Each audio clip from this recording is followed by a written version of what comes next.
Hello everyone, welcome to KD academy CGPSC. तो आज हम लोग क्वेश्चन आंसर सीरीज का पार्ट 3 चालू करने वाले हैं। तो टाइम वेस्ट ना करते हुए तुरंत चालू करते हैं। और मैं ये समझ रहा हूँ कि पार्ट 1 और पार्ट 2 का जो क्वेश्चन आंसर सीरीज है उसका नोट्स बन रहा होगा। पीडीएफ तो मैं आपको क्वेश्चन प्रोवाइड करवा ही दे रहा हूँ, तो वहाँ से आप पीडीएफ से क्वेश्चन आप लिख सकते हो। हिंदी इंग्लिश दोनों में है, तो आपको किसी को दिक्कत नहीं होगा समझने में। ठीक है, तो चलिए चालू करते हैं। तो कल जो पढ़ाया था उसी में का थोड़ा सा एक क्वेश्चन छूट गया, तो उसको मैं करा देता हूँ। यहाँ पे लिखा हुआ है कि ये बोला है आसाराम की नियमित काम करने की आदत के कारण अनियमित काम करता है आसाराम, जिसके कारण उसके वेतन में क्या करता है 20% का कमी होता है। तो उसका जो पहले जो वेतन है, ठीक है, वेतन मान लो उसका जो इनकम है, कितना परसेंट कम हो रहा है, 20% कम हो रहा है। खुद ही दिमाग में लगाओ, 20% कमी मतलब कितना होगा आपका 1/5 माइनस करेंगे तो कितना हो जाएगा यहाँ से 4 से 5। मतलब पहले आसाराम कितना कमाता था, पहले मतलब मूल, या फिर इसी को मैं बोलूंगा पहले कितने रुपए कमाता था 5। अब वो अच्छे से काम नहीं कर रहा तो उसके वेतन में कमी कर दिए। तो अब कितना कमा रहा है वर्तमान में 4 रुपए कमा रहा है। तो मान लो पहले कितना कमा रहा था 5 रुपए कमा रहा था, और अब कितना कमा रहा है 4। ये हमेशा होगा पूर्व का, और ये होगा हमेशा बाद का। ठीक है। तो क्या बोला, लेकिन कुछ महीने के बाद उसके वेतन को बढ़ाकर मूल वेतन के बराबर करना। मूल वेतन मतलब 5 रुपए, मतलब उसका अभी वेतन कितना है, उसका वर्तमान में कितना वेतन है उसका, वो वर्तमान में 4 रुपए कमा रहा है। लेकिन उसके वर्तमान आयु, उसको सॉरी वर्तमान नहीं बोलता, वर्तमान वेतन को कितना बढ़ाना है, उसका मूल वेतन के बराबर बनाना है। कितना वेतन, मूल वेतन। तो 5 करना है, तो कितने का वृद्धि करूंगा यहाँ पे 1 का। तो ये देखो वृद्धि और मतलब कौन सा परसेंट लगाएंगे अपन, वृद्धि प्रतिशत लगाएंगे। तो वृद्धि प्रतिशत का सूत्र कल पढ़ाया था, वृद्धि बटे जिसमें, पूरा नहीं लिखूंगा मैं, जिसमें वृद्धि हो इंटू 100। तो वृद्धि कितने का हो रहा है, 1 रुपए का हो रहा है। किसमें वृद्धि होगा, वृद्धि हमेशा कम वाले में होता है, इंटू 100। तो यहां से मैं इसको काटूंगा तो 25% का मेरे को क्या करना पड़ेगा, उसके आय में वृद्धि करना पड़ेगा। कितने परसेंट का, 25% का वृद्धि करना पड़ेगा। लिखा है उसके वेतन में कितने का, 25% का वृद्धि करना पड़ेगा। यहाँ से एक इंपॉर्टेंट कॉन्सेप्ट चालू होने वाला है, ठीक है, जिसको हम लोग बोलते हैं प्राइस कंजप्शन और एक्सपेंडिचर। देखो यहाँ पे आपको दिख रहा होगा, ये है एक्सपेंडिचर लिखा है, ठीक है, यहाँ पे लिखा है प्राइस, और ये है आपका कंजप्शन। ठीक है, इसको हिंदी में बोलते हैं खर्चा, मूल्य, खपत। ये सूत्र होता है। ये आपको जब भी खर्चा मूल्य खपत वाला क्वेश्चन देगा ना, तो इसको मैं हमेशा ऐसे लिखूंगा, P is equal to E is equal to P into C. E मतलब क्या बोलते हैं, ई मतलब एक्सपेंडिचर, पी मतलब प्राइस, और सी मतलब कंजप्शन। मतलब ई का मतलब हो जाएगा, देखो यहाँ पे लिखा हुआ है ना, यहाँ अच्छे से देखना है, पढ़ना आप लोग, अच्छे से लिखा हुआ है सब चीज। ठीक है, तो पी का मतलब होता है एक्सपेंडिचर, एक्सपेंडिचर मतलब खर्चा, पी का मतलब होगा प्राइस, प्राइस मतलब मूल्य, और सी का मतलब होगा कंजप्शन, कंजप्शन मतलब होता है खपत। ठीक है, तो इस टाइप का क्वेश्चन जब आएगा आपको तो बहुत इंपॉर्टेंट रहेगा।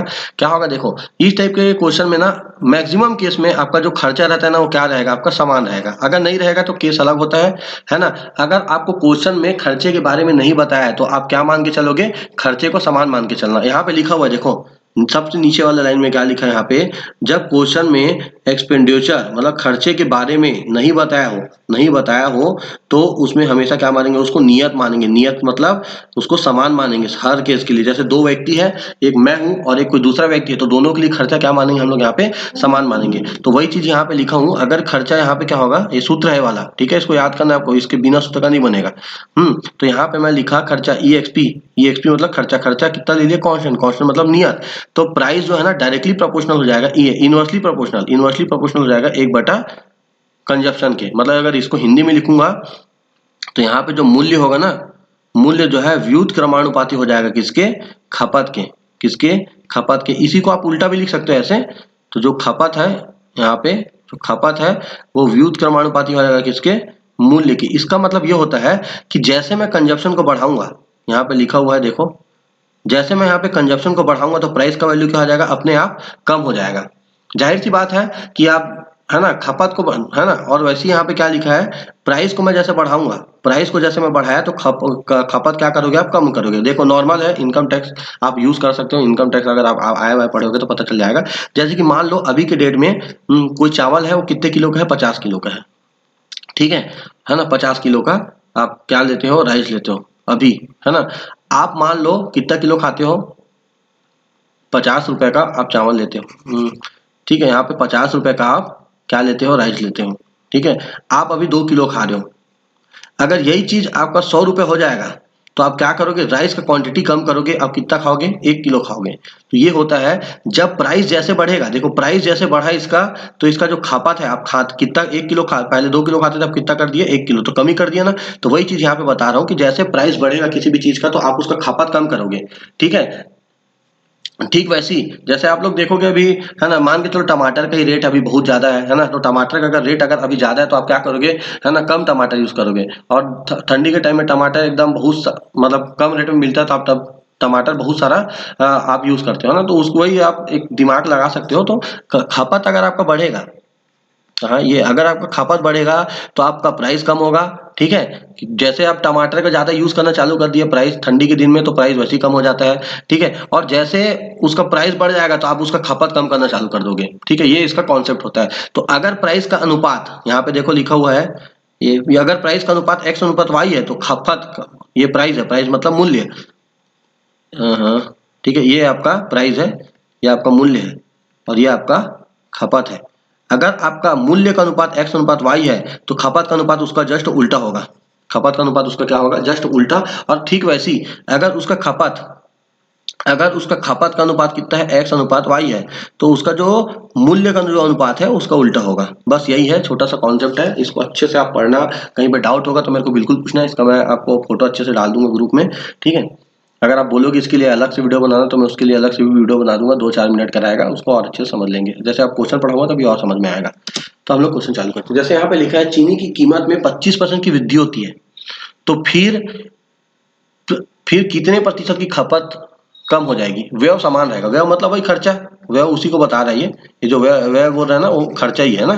खर्चा यहाँ पे क्या है, समान। मैं बोला था या तो क्वेश्चन में देगा खर्चा समान है, या फिर नहीं देगा तब भी आपको मान के चलना है।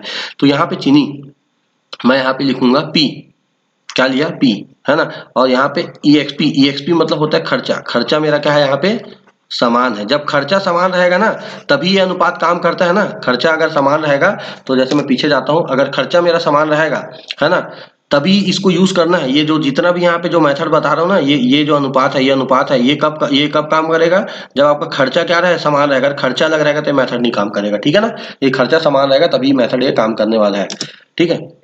आगे आते हैं तो यहाँ पे कितना बोला, चीनी का कीमत, प्राइस कितना बोला इसका, 25% का वृद्धि होता है। अब मैं बार बार यहाँ पे लिखता हूँ 25% का वृद्धि, 25% का वृद्धि मतलब 1/4, इसमें वृद्धि करेंगे तो 4 से कितना हो जाएगा, 5/4। मतलब चीनी का पहले मूल्य कितना था, 4 रुपए था, और अब कितना हो गया है, 5 रुपए हो गया है ना। और मेरे को यहाँ पे व्यय समान है बोला है, तो व्यय जब समान है तो खर्चा कंजप्शन का अनुपात कितना हो जाएगा, खपत का, इसका जस्ट उल्टा, अनुपात का जस्ट उल्टा हो जाएगा। तो 5 अनुपात कितना हो गया, 4। मतलब पहले 4 रुपए था तो आप 5 किलो खाते थे, जैसे उसका वो क्या बोलते हैं, प्राइस बढ़ा, 5 रुपए बढ़ा, तो आप कितना कर दिए, 4 रुपए कर दिए। क्यों कर दिए, क्योंकि उसको कमी कर दिया आप कंजप्शन को, है ना। अब यहाँ से क्या होगा, मेरे को वही पूछा है कि उसकी खपत में कितने का कमी आता है। पहले आप 5 खाते थे, अब कितना खा रहे हो, 4 खा रहे हो, तो कितने का कमी आ गया, 1 का क्या आ गया, यहाँ पे कमी आ गया। अब कमी आ गया तो आपको पता है कमी परसेंट का सूत्र लगा दो। कमी परसेंट बराबर क्या होता है, कमी बटे जिसमें कमी हो, इंटू 100। पूरा नहीं लिख रहा हूं मैं, आप पूरा लिखना। कमी 1 का हो रहा है, किसमें कमी होगा, हमेशा ज्यादा वाले में होगा, इंटू 100। इसको मैं यहाँ से काटूंगा तो कितने बार में आ जाएगा, 20। इसका क्या आ जाएगा, आंसर आ जाएगा, ठीक है। कितना परसेंट आ गया यहाँ से आपका, ऑप्शन नंबर डी इसका आ जाएगा आंसर।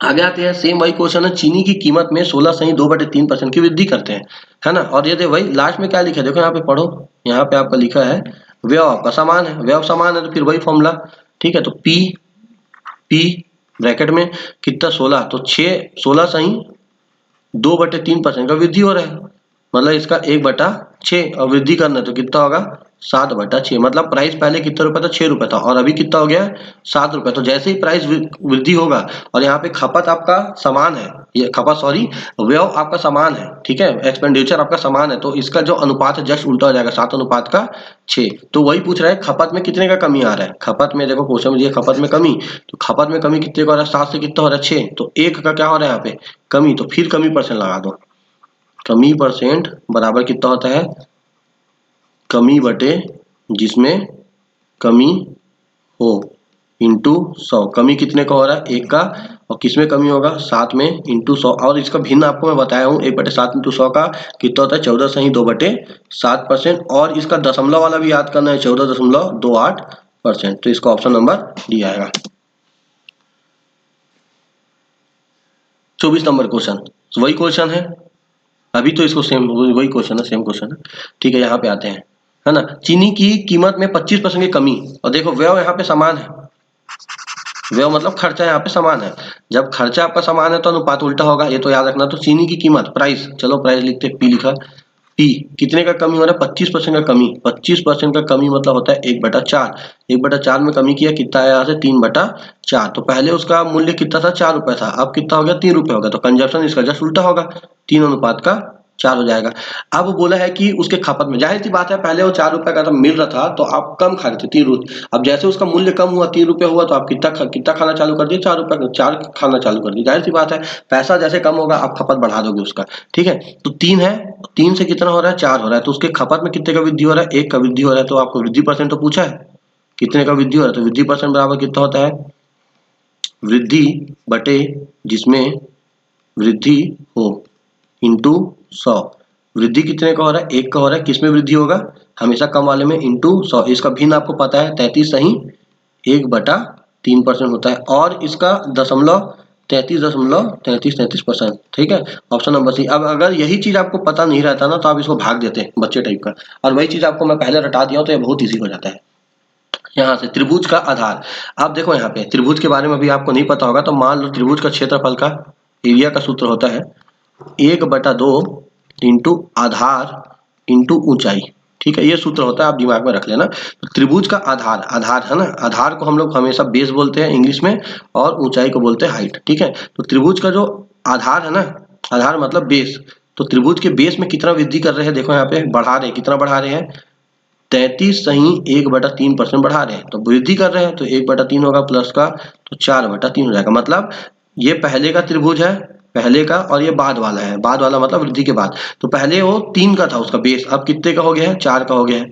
ठीक है, ठीक वैसे बेस, अब उसका ऊंचाई में भी वृद्धि करना है, ऊंचाई में क्या करे, कमी करे, सॉरी। तो 16 सही 2/3%। इसका भिन्न आपको पता है 1/6 होता है। कमी कर रहे हैं तो कमी करेंगे तो 5 से 6। तो पहले उसका ऊंचाई 6 था, अब कितना हो गया, 5 हो गया। अब बोला है तो उसके क्षेत्रफल में क्या परिवर्तन आएगा, उसके क्षेत्रफल में क्या परिवर्तन, ये सब अनुपात में है, अब उसके क्षेत्रफल में क्या परिवर्तन आएगा। तो इसका एरिया, एरिया का सूत्र क्या होता है, 1/2 बेस इंटू हाइट, अनुपात 1/2 बेस इंटू हाइट।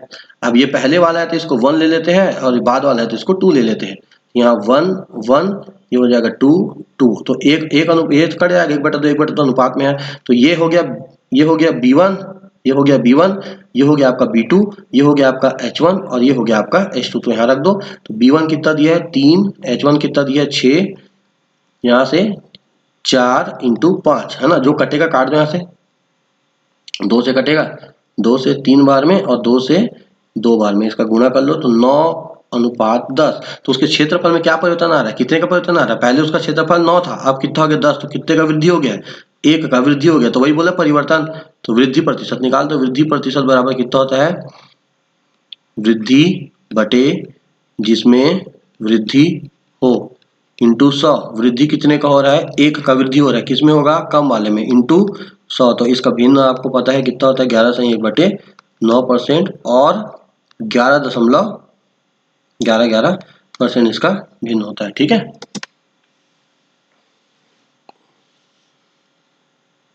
हाँ ये क्वेश्चन है। अब यहाँ से ना एक नया कॉन्सेप्ट चालू होने वाला है, जिसको हम लोग बोलते हैं, जिसको हम लोग क्या मेथड बोलते हैं, सक्सेसिव मेथड। ठीक है, इसको हिंदी में अगर याद करोगे तो क्रमागत बोल सकते हो सक्सेसिव को। क्रमागत का मतलब होता है एक के बाद एक, एक के बाद एक। बोलने का मतलब है जैसे कि हम लोग 2 व्यक्ति है ना, तो मेरे बाद कोई दूसरा व्यक्ति आ रहा है, तो उसको हम लोग बोलते हैं क्रमागत, एक के बाद एक के बाद एक, इसको बोलते हैं क्रमागत, मतलब कंटिन्यूअस प्रोसेस टाइप का रहेगा। ठीक है, तो देखो यहाँ पे क्या बोला है, L1 की कीमत कितना हो रहा है, 20% का वृद्धि हो रहा है। ये क्वेश्चन में इसका अच्छा, इसका फॉर्मूला लिखा देते हैं। सक्सेसिव मेथड का एक फॉर्मूला होता है, याद रखना हमेशा, a प्लस बी प्लस ए बटे बी इंटू, सॉरी ए 0 नहीं आएगा, ठीक है, ये होगा, और यहाँ पे होगा प्रतिशत।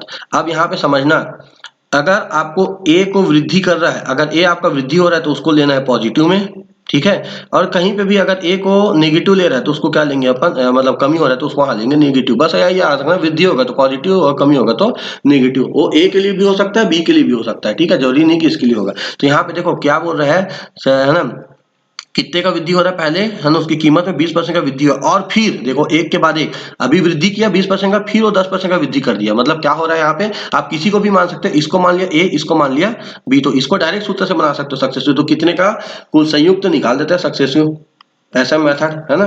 तो यहाँ पे ए प्लस बी प्लस का ए इंटू बी बाई 100 यहाँ पे लगा दिया। ये मेथड आपको बहुत काम आने वाला है ना, ठीक है। और ये मेथड का डिसएडवांटेज है, अगर आपका, है ना, अच्छा भिन्न और बुरा भिन्न, अच्छा प्रतिशत बुरा प्रतिशत अभी नहीं बताया, मैं बताऊंगा अभी आपको कुछ लास्ट में, ठीक है। तो यहाँ पे कितना दिया है, ए का मान कितना लिया हूं मैं यहाँ पे, ए का मान लिया हूं यहाँ पे 20, वृद्धि बोला तो प्लस में लिखूंगा, 10% का वृद्धि हो रहा है तो 10, है ना। फिर यहाँ पे 20 इंटू 10 बटे 100, ये 0 0 0 0 कटेगा, यहाँ से हो जाएगा आपका 20 और 10 कितना हो जाएगा 30, और 30 2 32, तो कितना परसेंट आएगा 32% इसका आ गया आंसर। ये बहुत इजी होता है मेथड और बहुत एग्जाम में आता है। फिर वही है, फिर बियर शैम्प की कीमत है ना, देखो बियर शैम्पू है, उसकी कीमत कितना दे दिया यहाँ पे, 20 का वृद्धि कर रहा है पहले, फिर उसमें 10 का कमी कर रहा है। अब देखो यहाँ पे चेंज हो जाएगा, ये ए हो गया और इसको मान लो बी, ठीक है। तो सक्सेसिव मेथड, एसएम मेथड का फॉर्मूला क्या बताया था मैं, ए प्लस बी, यही याद करना है आपको, प्लस में ही याद करना है, ठीक है। माइनस कब होगा मैं बता रहा हूँ परसेंट। अब यहाँ पे ए में वृद्धि हो रहा है तो ए को लिखूंगा मैं पॉजिटिव में, लेकिन बी यहाँ पे कमी हो रहा है, तो बी जब कमी हो रहा है तो मैं माइनस में 10% उसको लिखूंगा, और कुछ नहीं है यहाँ रखना है बस वैल्यू, ठीक है। तो ए का मान कितना लेंगे 20, बी का मान 10 प्लस 20 पॉजिटिव में है, ए पॉजिटिव में है, ठीक है, और बी मेरा नेगेटिव में, तो माइनस लगाएंगे ब्रैकेट का बटे 100। अब ये वाला जो ब्रैकेट खुलेगा तो ये माइनस जो है ना, ये वाला जो माइनस है ये वाले प्लस से आके भिड़ेगा और उसको कर देगा, माइनस कर देगा माइनस, तो ये हो जाएगा 200 बाई इतना, ये 0 0 कटेगा, इसको सॉल्व करेंगे तो यहाँ से आएगा 10 10 2, यहाँ से आएगा आपका आएगा 8%, इसका क्या आएगा, इसका आंसर आएगा। लेकिन ये पॉजिटिव है ना, अगर ये पॉजिटिव में आ रहा है मतलब ये क्या होगा, यहाँ पे वृद्धि ही हो रहा है। अगर यहाँ नेगेटिव आएगा तभी कमी होगा, तो यहाँ पे किसको बताएंगे, इंक्रीज बताएंगे। 8% डिक्रीज भी दिया है, लेकिन ये पॉजिटिव में तो हम लोग इंक्रीज को लेंगे, ठीक है। एक सर्कस की टिकट की कीमत 50% बढ़ाई जाती है, फिर क्या बोलते हैं यहाँ से विजिटर कहते हैं, है ना। यहाँ पे थोड़ा सा हिंदी थोड़ा सा वीक है, थोड़ा देख लेना ना। तो यहाँ से बोला है सर्कस में कीमत का प्राइस कितना बोला है, कीमत का प्राइस बोलता हूँ, सॉरी, कीमत 50% बढ़ता है ना। तो विजिटर की संख्या क्या हो जाती है, कमी। जैसे ही मतलब जाहिर सी बात है, पैसा अगर बढ़ेगा तो भैया जाएगा कौन वहां, अगर कम पैसा रहेगा तो बहुत लोग जाएंगे, है ना। पैसा जैसे बढ़ेगा तो वैसे, तो यहाँ से आप फॉर्मूला बनाना सीखना पड़ेगा। राजस्व मतलब यहाँ से क्या होगा, उसका इनकम कितना हो रहा है, इनकम, तो यहाँ से सूत्र बनाना पड़ेगा, इनकम बराबर कितना होगा टिकट, है ना।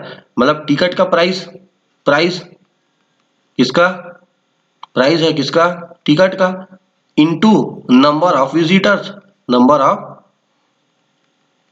विजिटर्स, है ना। इसका मतलब है कि एक टिकट, जैसे कि मेरे को अगर इनकम निकालना है, जैसे मेरा एक थिएटर है, ठीक है, मैं वहां पे मान के चलो एक मूवी चला रहा हूँ यहाँ पे, ठीक है, मान के चलो कोई मूवी चला रहा हूँ यहाँ पे, है ना। अब मान के चलते हैं यहाँ पे कि मेरे पास यहाँ पे कितने कितने लोग आते हैं पिक्चर देखने, 50 लोग आते हैं, और मैं एक टिकट का प्राइस, एक टिकट का प्राइस रखा हूं मैं यहाँ पे 100 रुपया। तो जाहिर सी बात है मेरे को इनकम निकालना है, तो दोनों का क्या कर दूंगा गुणा, तो कितना हो जाएगा मेरा टोटल 5000 नहीं हो जाएगा, 5000 रुपया कमाऊंगा मैं। तो वही चीज है यहाँ पे, है ना। तो ये सेम वही है यहाँ पे बोला है, तो राजस्व में कमी या वृद्धि बताना, सेम एकदम प्राइस पी लिखेंगे यहाँ पे, पी 50% का वृद्धि हो रहा है, कितने का 50 का वृद्धि, 50 का वृद्धि मतलब होता है आपका 1/2, धन करेंगे तो यहाँ से 3/2, तो मतलब उसका पहले 2 था तो अब कितना हो गया 3 हो गया। विजिटर्स, नंबर ऑफ विजिटर्स, ठीक है। तो भाई है उसको भी बताते 20% का क्या हो रहा है, यहाँ पे कमी हो रहा है, कमी हो रहा है तो कमी करो, 1/5 कमी करेंगे तो 4 से 5, मतलब पहले वो 2 रुपया था, तो पहले 2 रुपया था तो पहले क्या आता था 5 लोग आते थे, और अब क्या होता है ना, हमेशा इसको पहले लिखना है ना, नीचे वाले पहले लिखते हैं, है ना। तो पहले 2 रुपया था तो 5 लोग आते थे, अब 3 रुपया हुआ तो कितने लोग आ गए, 4 लोग आ गए। मेरे को यहाँ से इनकम निकालना है, मैं अभी सूत्र बताया था, इनकम का सूत्र होता है इनकम बराबर क्या बताया, देखो ऊपर में लिखा हूँ प्राइस इंटू विजिटर्स बताया ना, तो ये दोनों का क्या कर दो यहाँ से गुणा कर दो, 2 इंटू 5 हो जाएगा और यहाँ से 3 इंटू 4 हो जाएगा, तो ये कटेगा क्या, यहाँ से कटेगा यहाँ से तो ये 5 अनुपात का कितना हो गया 6। तो उसका इनकम पहले वो 5 रुपया कमाता था, अब कितना रुपया कमा रहा है 6 रुपया। तो कितने का वृद्धि हो रहा है 1 रुपये का वृद्धि हो रहा है। तो वृद्धि परसेंट निकाल दो, परिवर्तन पूछा ना तो वृद्धि परसेंट निकाल दो। वृद्धि बराबर कितना होगा 1। अब मैं यहाँ पे लिख देता हूँ वृद्धि बटे जिसमें वृद्धि हो इंटू 100। वृद्धि कितने का हो रहा है 1 रुपये का हो रहा है, किसमें होगा कम वाले में 5 इंटू 100। तो यहाँ से करेंगे तो कितना आएगा 20% इसका क्या आ जाएगा आंसर। तो 20% का क्या हो रहा है यहाँ पे देखो वृद्धि कमी दोनों दिया है तो उसी का समझना है। यहाँ पे मैं किसका निकाला फॉर्मूला वृद्धि का, तो वृद्धि इंक्रीज का निकाल लिखना। फिर वही है क्वेश्चन, एक व्यक्ति है, इसको उस फॉर्मूला आपको बनाने सीखना पड़ेगा, बेसिक है, आपको रियल लाइफ वाला एग्जांपल देगा है ना। एक व्यक्ति है प्रति घंटे वेतन 25% का क्या होता है यहाँ से, तो पर आवर इनकम, एक घंटे में उसको क्या मिलता है इनकम मिलता है कितने का 25% का क्या हो रहा है यहाँ पे वृद्धि हो रहा है। 25% मतलब 1/4, 4 से मतलब कितना हो जाएगा 5 से 4, मतलब उसको पहले कितना रुपया मिलता था 4 रुपया मिलता था, अब कितना मिल रहा है 5 रुपया है ना। और घंटे कहते हैं काम में घंटे की कुल संख्या मतलब कितना घंटा काम कर रहा है 20% का कमी हो रहा है। उसके घंटे में कितना हो रहा है समय में 20% का कमी हो रहा है। 20% का कमी मतलब 1/5 कमी करेंगे तो यहाँ से 4 से 5 है ना। तो यहाँ पे लिखा घंटा, कितना घंटा काम कर रहा है, पहले वो 5 घंटा काटता था अब कितना घंटा करेगा 4। तो इनकम निकालना है, आपको पता है भाई है ना रोजी मजदूरी में कैसे चलता है इनकम, आप कितना घंटा काम किए, कितना घंटा काम किए इंटू पर आवर है ना। मान लो मैं हूँ, मान लो मैं टीचर हूँ, ठीक है, मान लो मैं टीचर हूँ तो मेरे को पर आवर मेरे को मान लो 2000 रुपये मिलता है, ऐसा मिलेगा तो नहीं लेकिन 2000 रुपये मेरे को मिलता है मान लो है ना। और मैं ऐसी कितना घंटा पढ़ाता हूँ 5 घंटा, तो मेरा इनकम कितना हो जाएगा यहाँ से 10,000 हो जाएगा। कितना हो जाएगा 10,000। तो ये एक एग्जाम्पल है ना।